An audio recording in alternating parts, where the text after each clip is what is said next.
Indo Pak war 1971 కనుక తీసుకుంటే ఈ వారు స్టార్ట్ అవడానికి ముందు పిఎన్ఎస్ గాజీ గురించి మనం చెప్పుకోవాలి. ఈ పిఎన్ఎస్ గాజీ అనేది పాకిస్తాన్ దగ్గర ఉన్నటువంటి అడ్వాన్స్డ్ టెక్నాలజీ అయినటువంటి సబ్మెరైన్. ఇది యాక్చువల్గా అమెరికా నుంచి వీళ్ళు లీజ్కి తీసుకున్నారు. 1965 జూన్ 1 నుంచి కూడా ఈ సర్వీసెస్ పాకిస్తాన్లో స్టార్ట్ అయింది. దీన్ని యాక్చువల్గా అంతకుముందు అమెరికాలో ఉన్నప్పుడు యుఎస్ఏ డయాబ్లో అని చెప్పి దీనికి పేరు. 1945లో ఇది తన సర్వీసెస్ని అమెరికాకి స్టార్ట్ చేసింది. అక్కడి నుంచి దాదాపు 19 సంవత్సరాల పాటు అమెరికాకు సంబంధించినటువంటి అనేక విషయాల్లో ఈ సబ్మెరైన్ కీలక పాత్ర వహించింది. నేను చెప్పినట్టు 1965 జూన్ 1 నుంచి పాకిస్తాన్ దీనికి లీజ్కి తీసుకున్నప్పుడు ఫస్ట్ దీనికి లీజ్ పీరియడ్ 4 ఇయర్స్. 4 ఇయర్స్లో వాళ్ళు ఏం చేశారంటే దీనికి అనేక రకాలైన మార్పులు చేర్పులు చేపట్టారు. అంటే అప్పట్లో ఉన్నటువంటి అమెరికన్ సైంటిస్టుల హెల్ప్ కూడా వీళ్ళు తీసుకున్నారు. దీన్ని అత్యంత ఆధునీకరణ చేసేటువంటి ప్రయత్నం చేశారు. కాకపోతే ఇది ఓల్డ్ ఇంజిన్, అది యాక్చువల్గా డీజిల్ ఎలక్ట్రికల్ ఇంజిన్. అయితే దీనికి 14 టార్పిడోల్ని అమర్చడం జరిగింది. 14 టార్పిడోలు అంటే పెద్ద పెద్ద షిప్స్ని కూల్చేసి ముంచేసేటువంటి కెపాసిటీ దీనికి ఉంటుంది. ప్లస్ దీనికి ఉన్నటువంటి మరొక టెక్నాలజీ ఏంటంటే మైన్స్ పెట్టగలదు. అంటే అండర్ గ్రౌండ్లో ఇది ఏంటంటే మైన్స్ పెట్టి ఏదైనా షిప్ వెళ్తున్నప్పుడు బ్లాస్ట్ చేసేటువంటి విధానం కూడా దీనికి ఉంది. పైగా ఇది ఎక్కువ దూరం ప్రయాణించగలదు. అలాగే దీంట్లో ఉండేటువంటి కెపాసిటీ కూడా 93 మెంబర్స్ దీంట్లో ఉండొచ్చు. యాక్చువల్గా గాజీ మనం ముంచేసినప్పుడు 93 అక్కడ క్రూ అంతా కూడా మరణించారు పాకిస్తాన్ వాళ్ళు. సో ఆ రోజుల్లో ఇది చాలా అడ్వాన్స్డ్. అయితే మనకున్నటువంటి అడ్వాంటేజ్ ఏంటంటే ఈ తూర్పు నావికాదళం ఇటు సైడ్ వచ్చేప్పటికి ఐఎన్ఎస్ విక్రాంత్. ఐఎన్ఎస్ విక్రాంత్ మనకున్న అమ్ముల పొదిలో ఒక బ్రహ్మాస్త్రం లాంటిది. ఐఎన్ఎస్ విక్రాంత్ షిప్ అంటే పాకిస్తాన్లో గుండెల్లో గుబులు. ఎందుకంటే ముఖ్యంగా తూర్పు నావికాదళంలో అమలు పొదిలో ఉన్నటువంటి ఐఎన్ఎస్ విక్రాంత్ మీద ఆ రోజు ఉన్నటువంటి ఎయిర్ క్రాఫ్ట్స్ యుద్ధానికి చాలా దగ్గరగా వెళ్ళిపోయేటువంటి టార్గెట్స్ రీచ్ అయ్యేటువంటి పరిస్థితి ఉండేది. కాబట్టి అది ఎప్పుడైనా కరాచీ ఇలాంటి చోట్ల ఇబ్బందికరమైన పరిస్థితి. కాబట్టి ఐఎన్ఎస్ విక్రాంత్ అనేది మనకి లేకుండా చేస్తే మన నావికాదళం అంటే నేవీ పూర్తిగా వీకెన్ అయిపోతుంది. ఇది పాకిస్తాన్కు ఉన్నటువంటి టార్గెట్. అయితే అప్పటికి ఐఎన్ఎస్ విక్రాంత్ ఈ యుద్ధానికి ప్రారంభం కావడానికి ముందు రిపేర్స్ గురించి చెన్నై వెళ్ళింది. చెన్నైలో రిపేర్స్ చేయించుకుంటోంది. అప్పటికి మనకి రష్యా నుంచి ఒక కీలకమైన సమాచారం వచ్చింది. ఏంటంటే ఐఎన్ఎస్ విక్రాంత్ని ముంచేయడానికి అలాగే దాన్ని నాశనం చేయడానికి డిస్ట్రాయ్ చేయడానికి గాజీని వాడబోతున్నారు అని చెప్పేసి ఇన్ఫర్మేషన్ వచ్చింది. అయితే అది ఎక్కడుంది ఎలా ఉంది ఎటువైపు వస్తుందని మాత్రం వాళ్ళకి తెలియదు. దాంతో ఏం చేశారంటే ఐఎన్ఎస్ విక్రాంత్ ఒకవేళ యుద్ధం కనుక దగ్గరలో కారు మబ్బులు కమ్ముతున్నాయి కాబట్టి దాన్ని మనం భద్రపరుచుకోవాలని చెప్పేసి వాళ్ళు నావల్ అధికారులంతా కీలకమైన తీసుకుంది. ఏంటంటే అండమాన్ నికోబార్ ఐలాండ్స్.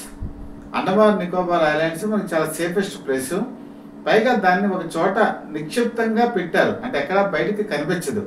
అలాంటి ఒక ద్వీపంలో ఒక ప్లేస్లో దాన్ని పెట్టడం జరిగింది. అయితే ఇక్కడే అసలైన కథతో మొదలైంది. మరి ఐఎన్ఎస్ విక్రాంత్ని దాచారు కదా, మరి ఈ గాజీ ఊరుకుంటుందా? ఇది ప్రయాణం మొదలుపెట్టింది. ఐఎన్ఎస్ గాజీ బయలుదేరిందన్న విషయం ఇండియాకి తెలుసు. అది ఖచ్చితంగా ఐఎన్ఎస్ విక్రాంత్ని డిస్ట్రాయ్ చేయడానికే వస్తుందన్న విషయం కూడా తెలుసు. దాంతో వాళ్ళు ఏం చేశారంటే కీలకమైన సమాచారం ఎటు వస్తుంది అన్నటువంటి విషయం చూస్తే విశాఖపట్నం వైపే ఎక్కువగా టార్గెట్ ఉందని చెప్పి వాళ్ళకి ఇన్ఫర్మేషన్ వచ్చింది. దాంతో వాళ్ళు ఏం చేశారంటే ఐఎన్ఎస్ రాజ్పుత్ అని చెప్పేసి అది కూడా మనకి ఓల్డ్ వార్షిప్. కాకపోతే విక్రాంత్కు ఉన్నటువంటి అత్యాధునిక ఫెసిలిటీస్ దానికి లేవు. అయితే అక్కడ అతను వాళ్ళని అమలుపరచాలంటే ఏం చేయాలి? ఐఎన్ఎస్ విక్రాంత్కు ఉన్న ఫ్రీక్వెన్సీ లెవెల్స్ని వీళ్ళు ఐఎన్ఎస్ రాజ్పుత్కి పెట్టడం జరిగింది.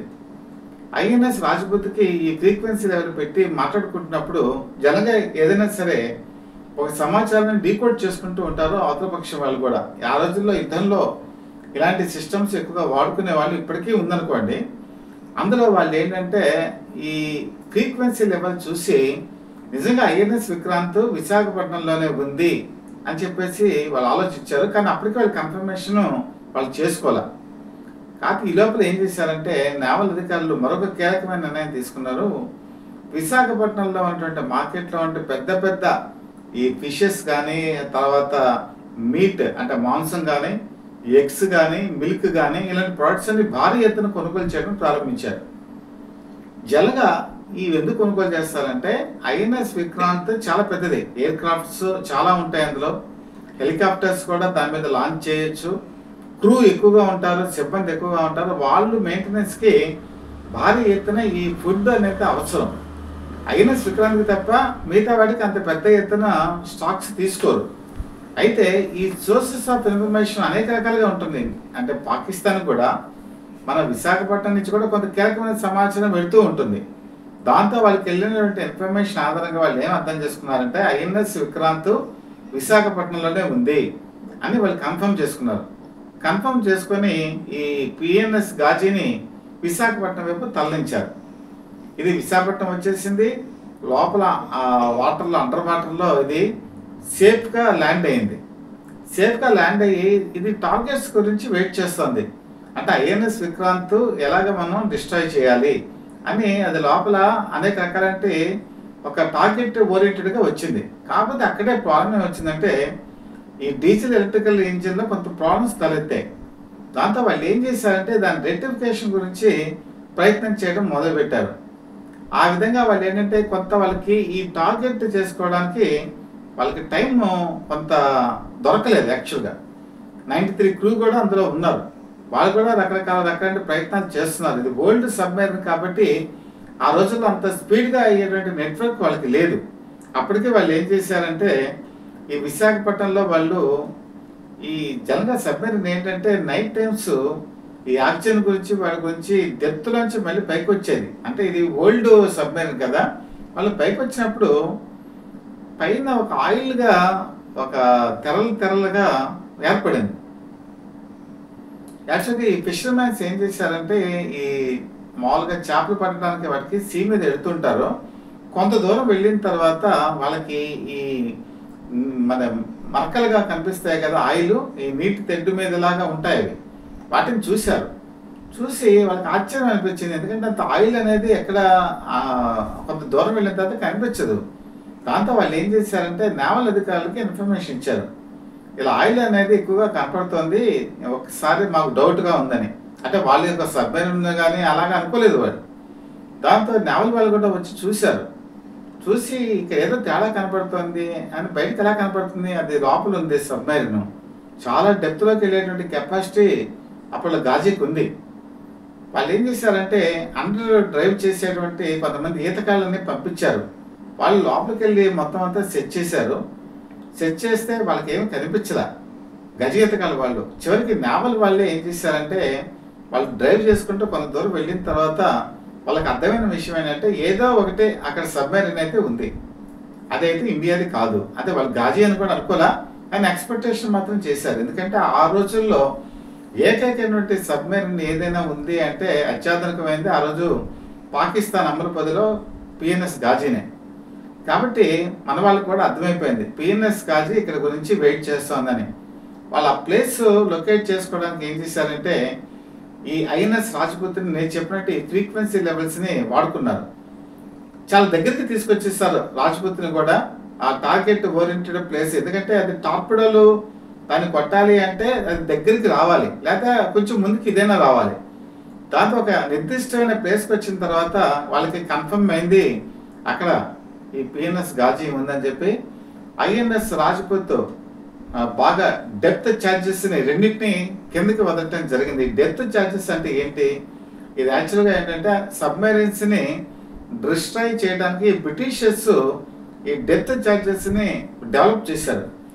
సెకండ్ వరల్డ్ వార్లో ఈ డెప్త్ ఛార్జెస్ని బ్రిటిష్ వాళ్ళు ఎక్కువగా వాడారు. మనకి ఏంటంటే ఐఎన్ఎస్ రాజ్పుత్ ఈ బ్రిటిష్ టెక్నాలజీని ఎక్కువగా అడాప్ట్ చేసుకుంది. ఎందుకంటే స్వాతంత్రం వచ్చిన తర్వాత వాళ్ళు ఇచ్చినటువంటి టెక్నాలజీని ఈ ఐఎన్ఎస్ రాజ్పుత్లో నిమ్నీకృతం చేయడం జరిగింది. ఈ డెప్త్ ఛార్జెస్ ఎప్పుడైతే తగిలాయో అప్పుడు ఈ గాజీ అనేది పేలిపోయింది. ఇది మనకున్నటువంటి వెర్షన్. అయితే పాకిస్తాన్ ఉన్నటువంటి వాళ్ళు వాళ్ళేం చెప్తారంటే లేదు ఇది రాజ్పుత్లో ఉన్నటువంటి డెప్త్ ఛార్జెస్ వల్ల డిస్ట్రాయ్ అవ్వలేదు, మాకు టెక్నికల్ ప్రాబ్లం వచ్చింది, మా టెక్నికల్ ప్రాబ్లం రావటం వల్ల అది బ్లాస్ట్ అయింది అని చెప్పి వాళ్ళు సమర్థించుకున్నారు. కానీ కొంతమంది చెప్పేది ఏంటంటే థర్డ్ ఒపీనియన్, ఇది మైండ్స్ పెట్టగలదు. నేను ముందే చెప్పాను, ఇది మైండ్స్ క్రియేట్ చేస్తుంది. ఇలా మైండ్స్ పెట్టుకుంటూ వచ్చింది. ఈ మైండ్స్ పెట్టుకున్నప్పుడు ఐడెంటిఫికేషన్ ప్రాసెస్ సరిగా లేక తను పెట్టిన మైండ్లోనే తను పేలిపోయింది అని చెప్పేసి కొంతమంది చెప్తారు. అయితే ఆ రోజుల్లో ఇది మనకున్నటువంటి ఒక చారిత్రాత్మక విజయం.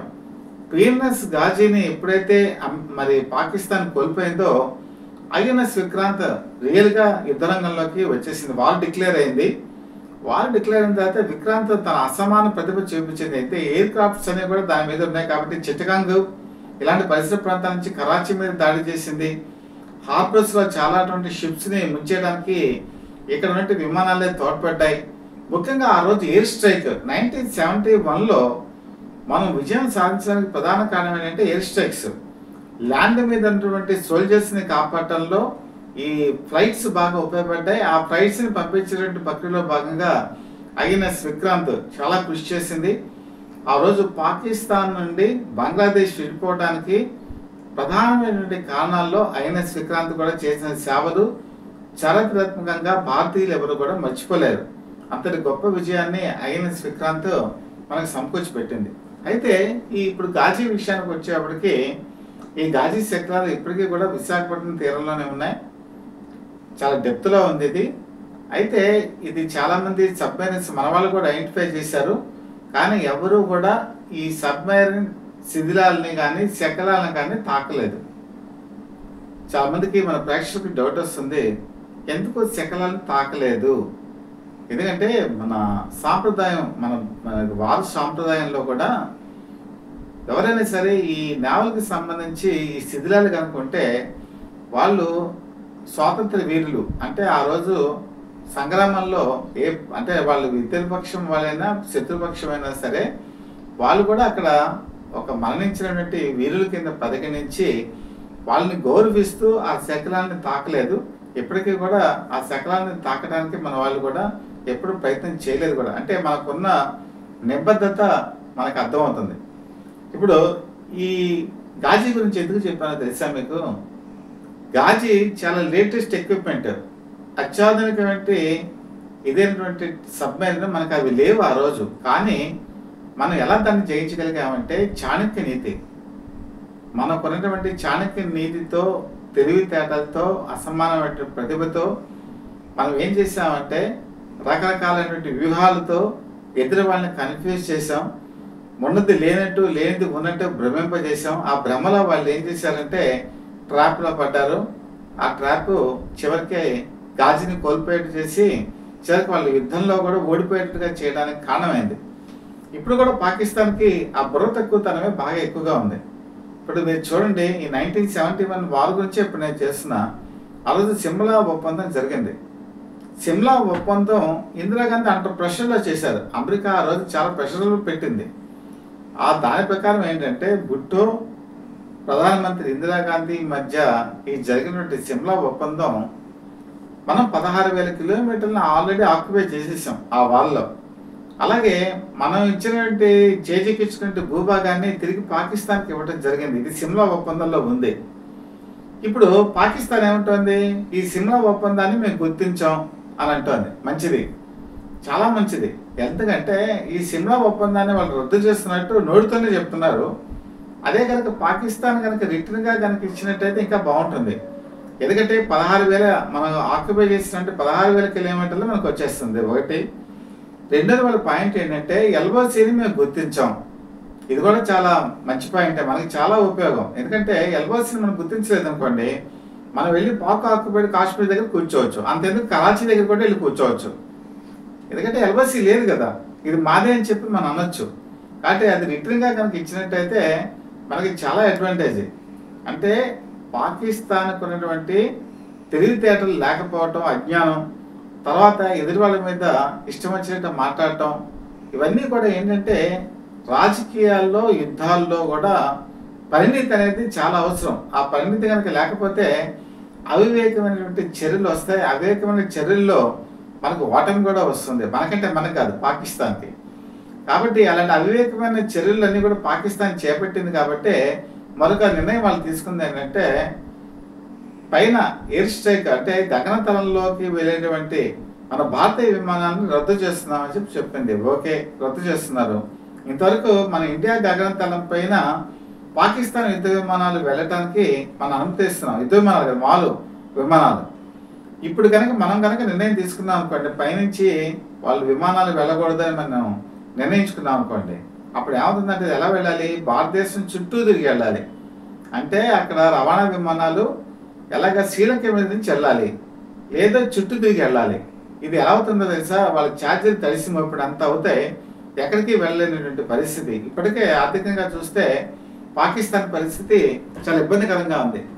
ఇప్పుడు మీకు చెప్పాను కదా, నేను గాజీ గురించి చెప్పాను, తర్వాత వీళ్ళ సిమ్లా ఒప్పందాన్ని రద్దు చేసుకున్న విషయంలో మనకి అడ్వాంటేజ్ చెప్పాను. అలాగే ఇప్పుడు సింధు, ఈ ఇండస్ వ్యాలీ, దీనికి సంబంధించినటువంటి ఆ రోజునటువంటి ఒప్పందం 1960లో జరిగింది. ఇప్పుడు మోడీ గవర్నమెంట్ వచ్చిన తర్వాత వాళ్ళకి లెటర్స్ రాశారు. ఏమని? ఇప్పటికీ మా జనాభా పెరిగింది, 1960లో ఇండియాలో ఉన్నటువంటి జనాభా వేరు, ఇప్పుడు జనాభా వేరు, కాబట్టి మేము ఈ ఒప్పందాన్ని రద్దు చేసుకుంటున్నాం అని చెప్పేసి వాళ్ళు లెటర్స్ రాశారు. లెటర్స్ రాస్తే ఇంతవరకు రిప్లై కూడా పాకిస్తాన్ నుంచి రాలేదు. కాబట్టి సిమ్లా ఒప్పందాన్ని కూడా రద్దు చేస్తున్నట్టు వాళ్ళు కూడా రిటర్న్గా మనకు ఒక లెటర్ కనుక పంపించినట్టయితే రేపు మనం ఎక్కడికి వెళ్ళినా సరే వెళ్ళి ఎల్ఓసిని గుర్తించకుండా మనం ఎక్కడికైనా వెళ్ళి కూర్చోవచ్చు అనమాట. అది ఈ రకమైనటువంటి మిస్టేక్స్ పాకిస్తాన్ చేస్తోంది. ఆ రోజు 1971 వార్లో కనుక చూసుకుంటే మనకి అమెరికా అగ్నెస్ట్గా ఉంది, బ్రిటన్ అగ్నెస్ట్గా ఉంది, కానీ ఒక రష్యా మాత్రమే మనకు అండగా నిలబడింది. ఈరోజు మన పరిస్థితి, అమెరికా మనకి సపోర్ట్ ఇస్తోంది, అలాగే బ్రిటన్ సపోర్ట్ ఇస్తోంది, ఇటలీ సపోర్ట్ ఇస్తోంది, జపాన్ సపోర్ట్ ఇస్తోంది, ఆస్ట్రేలియా సపోర్టు, ఒక పక్క ఫ్రాన్స్ సపోర్టు, ఇలాగ అనేక దేశాలు మనకి సపోర్ట్. అందులో ముఖ్యంగా టెక్నికల్గా వచ్చేప్పటికి ఇజ్రాయెల్. ఇప్పుడు గుజరాత్కి వచ్చేప్పటికి అమెరికన్ ఫైటర్ మనకు వచ్చింది. దాదాపు 100 వెపన్స్ అంటే టార్గెటెడ్గా వెళ్ళే మిసైల్స్ని మనకి ఇవ్వటం జరిగింది. ఇప్పటికే మన దగ్గర బ్రహ్మోస్ లాంటి క్షిపణులు ఉన్నాయి. అవి ఎంత టార్గెట్ అయినా ఎంత దూరమైనా ఛేదించగలుగుతాం, మనకి ఆల్రెడీ ప్రూవెన్ అయింది. ఇలాంటివన్నీ మన దగ్గర ఉన్నాయి. కాకపోతే మనం ఎందుకు వెయిట్ చేస్తున్నాం? ఇది చాలా మందికి డౌటు. ఎప్పుడైనా సరే అవతల పక్షం వాడు రెడీగా ఉన్నాడు అనుకోండి, అన్నీ పెట్టుకుంటే యుద్ధం చేయకూడదు.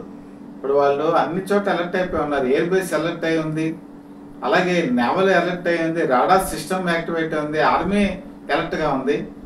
వాళ్ళు మన 10 రోజులు వెయిట్ చేసి అనుకుంటే వాళ్ళకి విసుకెత్తిపోతుంది. అలా వెయిట్ చేసి ఎప్పుడైతే వాళ్ళు ఓపిక తగ్గిందో ఆ క్షణంలో మెరుపుదాడులు మనం చేసే అవకాశం చాలా ఎక్కువగా ఉంది. ఎందుకంటే ఒక గాజీ విషయంలోనే మనం చాలా దీర్ఘకాలిక ప్రణాళికలు వేసాం. అవతల వాళ్ళని ముప్పు తెప్పులు పెట్టి మాయోపాయంలోకి తీసుకెళ్ళాం. వాళ్ళు గ్రహించేలోపే మెరుపుదాడులు చేశాం. కాబట్టి ఇలాంటి మెరుపుదాడులు రాబోయే కాలంలో మరిన్ని పాకిస్తాన్ చూడబోతుంది. దాని ఫలితం కూడా అదే ఎదుర్కోబోతోంది. అయితే ఇలాంటి విషయాలని క్రోడీకరించి మీకు అందజేస్తున్నట్టు మీ అందరికీ కూడా ఈ కంటెంట్ మీకు నచ్చినట్టయితే మీరు లైక్ చేయండి, అలాగే బెల్ ఐకాన్ ప్రెస్ చేసి సబ్స్క్రైబ్ చేసుకోండి. మీ విలువైనటువంటి అమూల్యమైనటువంటి ఒక మంచి సపోర్ట్ని మాకు ఇవ్వాల్సిందిగా మనస్ఫూర్తిగా కోరుకుంటూ మీ డివిఎస్ఎస్ కృష్ణప్రసాద్.